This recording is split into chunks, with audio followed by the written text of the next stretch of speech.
Push to Talk is an Atlanta, Georgia trio who make electronic experimental music. They have just put out their second album of 2017, their first one titled The Basement. I did a review of really way back in the day, like far back when I started the channel. And I thought it was cool that they came to me and was like, oh hey, do a review of our album, considering I have a smaller following than their actual band at that point. So I found that really cool, so I gave it a chance, thought the album was pretty good. So of course Dark Circles is out now, just came out right at the end of December, so I thought I'd give it a try, and here I am now. And The Basement was a cool album. It was a really good introduction to Push to Talk. I thought that they had a lot of promise, and I thought the album could have done with having a thicker sound, you know? It didn't really stick at the forefront of my mind. It fell into the background, that kind of electronic music that does that.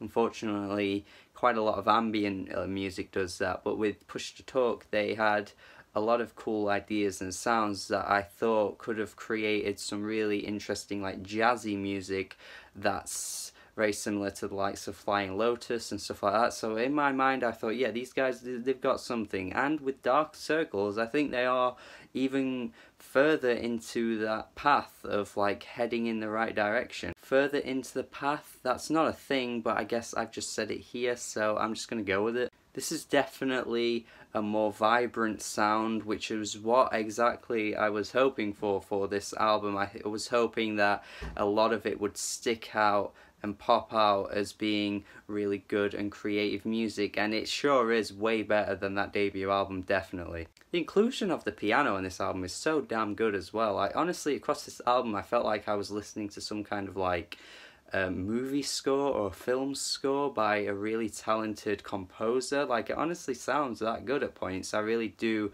think that they really nailed that sound on this album, because again, like I said on that first album, it was heading in the right direction, but now here we are not even a year later and it sounds like a lot has changed in their sound and in their ideas as a band. It's really impressive. It's not like, oh, we're a band, we're going to put out multiple albums this year. It's more like, oh no, this is our album, and then like 7 months later, 8 months later, we have our next album, and here's the progression in our sound, and you can certainly hear it. The atmosphere across this album is very ominous, it's very dark at points, and I think there's some kind of theme going on with a character called Bert. I do believe he's sort of in space. I don't know too much about this though, so I don't want to go into detail with that, but it does make me feel like I am trapped in space at points, like stuck in some kind of like space shuttle where there's nowhere to go, sort of like a film like Gravity or The Martian. It's sort of like that feeling. I think that sort of,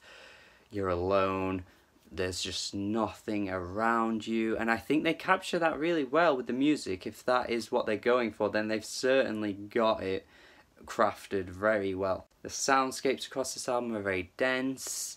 It just works so much better as an album that you can just listen to and pay attention to as well, because like I said, a lot of these kind of albums do often fall into the background. You're sort of just playing it while you're doing cleaning or something, but no, there isn't really a point on this album where I got that in my mind. There are other instruments added on this album too. It's not just all electronic and piano, like on PTT Plus, where you do get a very unique sound on the track, which does give it a slightly jazzier feel.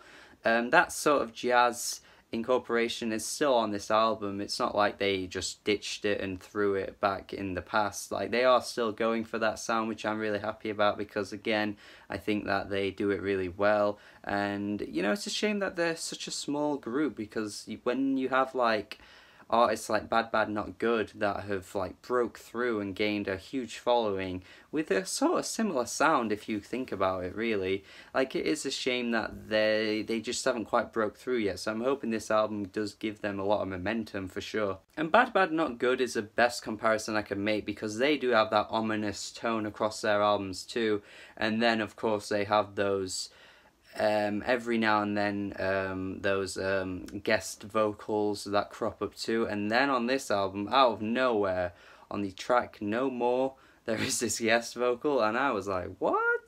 And in a really good way, it was like a really nice addition to the album. I was really happy to just sort of get that surprise of like, oh shit, there's a vocalist! And on the track there's this really buzzing like electronic sound, like it's almost dubstep-ish. It really again does remind me of like some really huge anthemic like movie soundtrack song. This one sort of being like the one that would be like the sort of advertisement type track, the promotional song for a film, because it is just so like bursting with the sound, and the vocals are like really epic.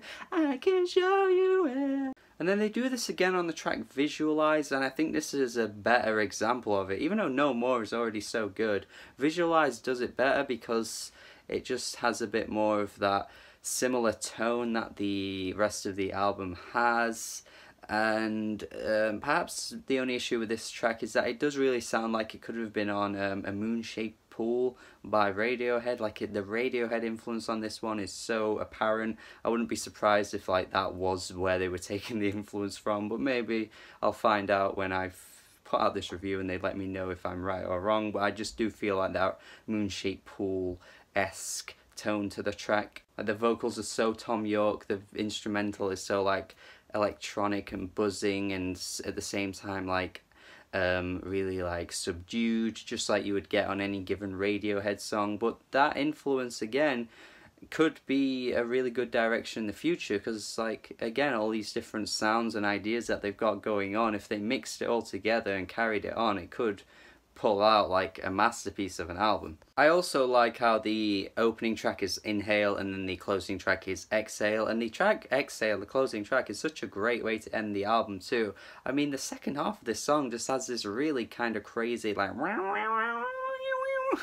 sound going on, like it's so like adventurous and crazy. I do wish they continue with that, because that could make some really weird and experimental as fuck music in the future. So I'd like to see if they play a bit more of that sound, just that sort of off the wall weird stuff that I do really like. But just as an experimental like electronic album, I can't see why you wouldn't enjoy this. Honestly, electronic fans could definitely check this out and consider it being like a great electronic album, because I just don't see why you wouldn't, honestly. It's buzzing with ideas, it never gets boring, there's an incorporation of plenty different influences on the band's sound, so many different ideas they're toying with, and it just works so well, so much better than The Basement, honestly. I think this one is a solid album. I think Push to Talk, again, got loads of promise. I hope they do start breaking through, and make sure you check this album out after watching my review as well. I'm going to give it a B, and honestly I think it's that good. I'm going to go with a B. So yeah, do go check this album out. I'll link the Bandcamp in the description. Push to Talk, Dark Circles, solid, great electronic album that I really do find quite captivating and polarizing at points. So yeah, do go listen to it. Subscribe to the channel for more reviews if you are a new viewer, and do have a good day. Have a good day. Have a good day.